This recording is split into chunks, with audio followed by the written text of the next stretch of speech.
안녕하세요. 오하이오 통신입니다. 자, 뉴스에서 지금 우크라이나가 모스크바에서 러시아의 장군 키릴로프 장군을 폭탄으로 제거했다라는 소식이 나오고 있습니다. 자, 우크라이나가 도대체 왜 그랬을까? 앞으로 어떻게 상황이 전개될지 한번 알아보도록 하겠습니다.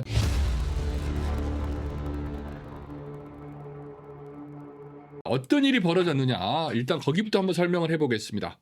자, 키릴로프 장군이 자신이 거주하던 아파트에서 아마도 지난 화요일 날 아침에 출근을 하기 위해서 나오고 있을 때 여기 보이죠? 스쿠터. 이 스쿠터가 폭발하면서 키릴로프 장군하고 보좌관 두 명이 즉사하는 그런 사건이 발생했습니다. 자, 얘네들이 어떻게 작전을 했냐면요. 요즘 뭐 공유 스쿠터 많잖아요. 공유 스쿠터에다가 폭탄을 장착을 해놓고 이렇게 출구에다가 세워놓은 겁니다. 그리고 주변에 이제 차를 주차를 시켜놓고 차 안에 카메라를 돌려가지고 근처 지역에서 그 카메라로 이렇게 상황을 감시하다가 장군이 나올 때 리모트 컨트롤로 폭발시킨 거라고 할 수 있겠습니다. 자, 이 정도면 상당히 체계적인 작전이라고 할 수 있는데 그 뉴욕타임스 기사에 따르면은 이 작전을 성공시키는데 미국 C땡땡과 나토가 상당히 기여를 했다라고 스스로 자백을 하고 있습니다. 물론 C땡땡이 이 작전에 직접 관여한 건 아니고 이러라고 시킨 건 아니지만 2014년도 우크라이나 마이단 폭동, 뭐 혹자는 마이단 혁명이라고 하는데 마이단 폭동 시절부터 C땡땡이 우크라이나의 국정원 SBU 요원들에게 이런 비밀 작전 노하우를 전수해주고 트레이닝을 계속 시켜왔다고 합니다. 10년 동안. 이렇게 갈고 닦은 노하우로 모스크바에서 암살 작전을 성공적으로 진행을 할 수가 있었던 것이죠. 근데 지금 모스크바 쪽에서는 뒷배경에 나토와 미국이 분명히 있을 것이다 라고 지금 주장을 하고 있고 보복을 다짐하고 있는데 뭐 수위가 그렇게 높을 것 같지는 않습니다. 키릴로프 장군이 어떤 사람인지에 대해서도 한번 잠깐 이야기를 할 필요가 있을 것 같습니다. 이 키릴로프 장군은 생화학 무기를 관장하는 그런 포지션을 맡고 있었습니다. 이 사람이 우크라이나 전쟁이 처음 터졌을 때 초창기에 그 미국이 운영하던 우크라이나 내 바이오랩을 덮쳐가지고 거기서 수많은 연구 자료들을 확보를 했습니다. 그리고 이 증거들을 취합해가지고 유엔에다가 미국이 우크라이나에서 생화학 무기를 개발하는 그런 작전을 펼쳤다라고 찔러버린 거죠. Does Ukraine have chemical or biological weapons?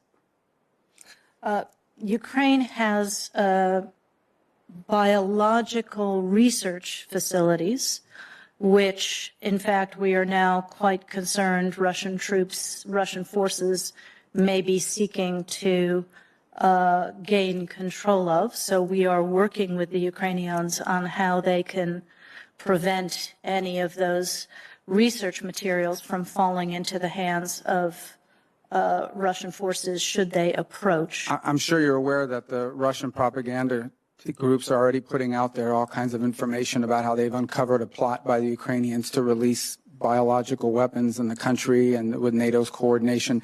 If there's a biological or chemical weapon incident or attack inside of Ukraine, is there any doubt in your mind that 100% it would be the Russians that would be behind it?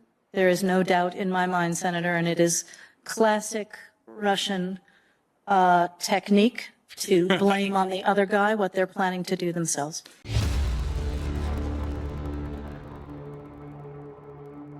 미국에서는 물론 이거 우리를 못 믿습니까? 우리는 의학의 발전을 위해서 과학의 발전을 위해서 우크라이나에서 연구를 하고 있었던 거지 절대 무기 같은 거 개발하는 거 아니었습니다라고 이제 해명을 했죠. 하필 이 장군을 지목했던 것은 그때 그 미국의 비밀 작전을 폭로한 것에 대한 일종의 보복 조치가 아니었을까 뭐 그런 생각이 드는 것입니다. 뭐 여러분들은 어떻게 생각하실지 모르겠지만 제가 이제 뒷배경을 좀 설명을 드리자면요. 오바마 시절 때 그러니까 오바마가 2008년도부터 2016년도까지 집권을 했는데요. 그 중간에 미국 내에서 그 하버드 대학을 중심으로 해가지고 코땡땡을 연구하던 과학자들이 이건 너무 위험하니까 금지를 시켜야 된다. 실험하지 말아야 된다. 왜냐면은 리크가 발생해서 팬데믹 상황이 생길 수가 있으니까 하지 말아야 된다라고 주장을 해서 이게 의회에서 통과가 됐어요.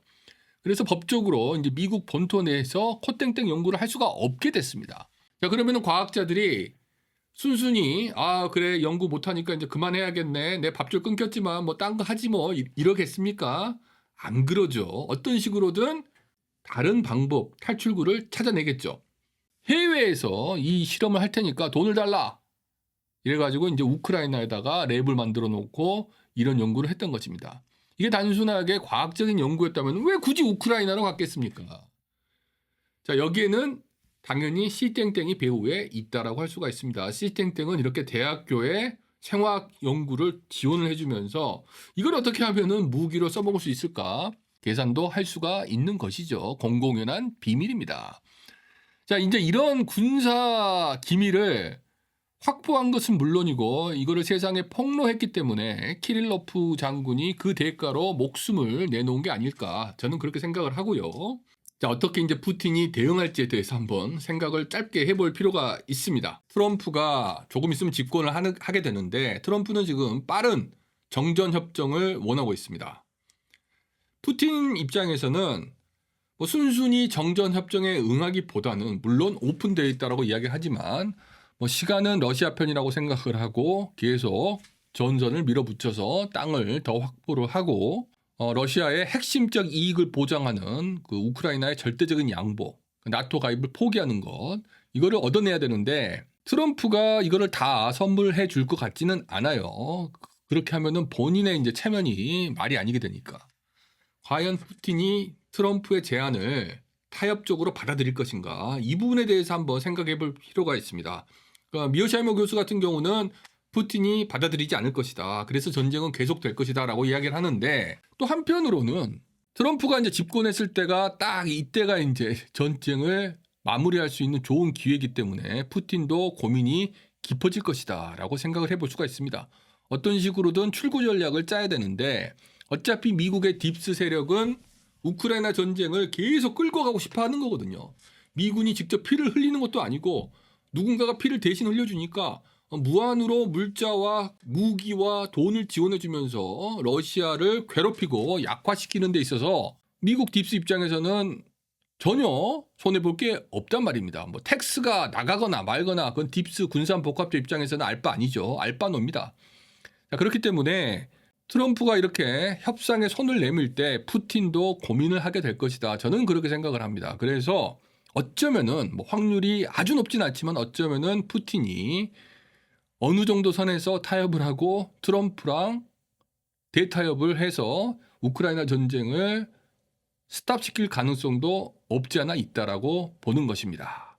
자, 여러분들의 생각은 어떠십니까? 댓글로 남겨주시고 또 다음에 또 중요한 뉴스로 찾아뵙겠습니다. 오하이오 통신이었습니다. 감사합니다.